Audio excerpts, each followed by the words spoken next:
Carthagène, il y a des afro-descendants de Colombie, il y a des afro-descendants de Bolivie, qui ont d'ailleurs rendu hommage aux Africains à travers le rôle qu'Haïti a joué. Si je parle d'Haïti maintenant, c'est parce que Haïti a été à l'origine de tout le processus de décolonisation qu'il y a eu.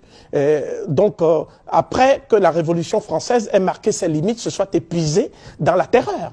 Des 3 révolutions fondatrices de la modernité, à savoir la Révolution américaine, la Révolution française. La Révolution haïtienne fut la seule à être une véritable révolution universelle. Hein? Ce point n'est pas expliqué clairement. Hein? Et souvent, il y a beaucoup de confusion dans les esprits. C'est la révolution haïtienne qui, la première, a émancipé la femme. La révolution française considérait que l'homme dont on parle dans la Déclaration des droits de l'homme et du citoyen, la femme en était exclue. Il faut le savoir. C'est ce qui a poussé d'ailleurs une Française éminente, à savoir Olympe de Gouges, à défendre dans sa fameuse Déclaration des droits de la femme et de la citoyenne l'héritage des Africains. Elle l'a dit explicitement et elle a rendu hommage aux femmes noires qui ont lutté pendant l'esclavage. Et cette femme a disparu et même les traces de son combat ont disparu ici en Europe. Donc le rôle de l'université virtuelle des savoirs, c'est de réhabiliter également tous ces gens qui ont combattu pour l'idéal humain et qui ont été occultés dans leur propre pays. Il faut savoir que la révolution haïtienne est une des seules révolutions qui admettait l'accession à la citoyenneté, quelle que soit la confession qu'on avait. Vous voyez? C'est pour cela qu'il y a eu des Juifs qui se sont réfugiés en Haïti. C'était une terre de refuge, parce qu'ils étaient opprimés. Des Polonais se sont réfugiés en Haïti.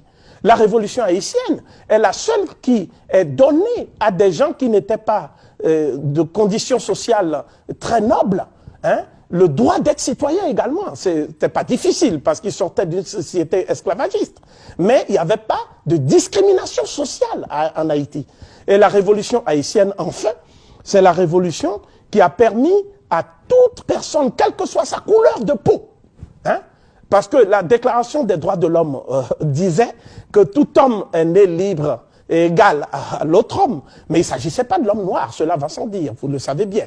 Donc, ce que je veux dire, c'est que cette révolution a permis à l'homme moderne de conquérir une notion fondamentale. Cette notion, c'est la décolonisation des consciences. C'est la révolution haïtienne qui a posé le problème colonial, qui n'a pas pu le résoudre parce qu'il y avait des contradictions issues du système esclavagiste. Il y avait la pression aussi de la France et des États-Unis contre ce pays qui était véritablement la citadelle du monde noir. Mais la révolution haïtienne a influencé les Brésiliens, a influencé la Guadeloupe. Tout ce qui s'est passé avec Ignace, Delgrès et tout ça, cela n'eût pas été possible sans la révolution haïtienne.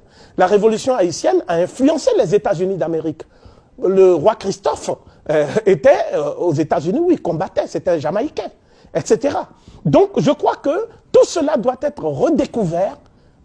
Nous devons remettre tout cela au cœur du débat contemporain contre les discriminations. Parce que le problème, ce n'est pas l'accession formelle et juridique à l'égalité. Ça, c'est très facile. L'égalité dans les textes. Non. Le problème, c'est la déconstruction de la notion même d'inégalité des races et la déconstruction de toute la hiérarchisation des races sur lesquelles sont fondées les civilisations modernes. Je crois que c'est ça qui est important et en cela, nous allons véritablement innover.